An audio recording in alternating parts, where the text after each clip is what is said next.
மாலே மணிவண்ணா, அடியாரிடத்தில் அன்புடைய மணிவண்ணா, இவ்விரதத்தை நாங்கள் செய்வதற்காக பாஞ்சசன்யமான சங்குகளையும் பெரியனவான பறைகளையும் திருப்பல்லாண்டு பாடுமவர்களையும் மங்கள தீபங்களையும் துவஜங்களையும் அளித்தருள வேண்டும்.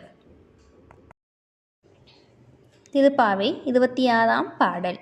மாலே மணிவண்ணா மார்கழி நீராடுவான், மேலையார் செய்வனகள் வேண்டுவன கேட்டியேல், ஞாலத்தை எல்லாம் நடுங்க முதல்வன பாலன்ன வண்ணத்து உன் பாஞ்ச சன்னியமே, போல்வன சங்கங்கள் போய்ப்பாடு உடையனவே, சால பெரும் பறையே பல்லாண்டு இசைப்பாரே, கோல விளக்கே கொடியே விதானமே, ஆளின் இலையாய் அருளேலோர் எம்பாவாய்.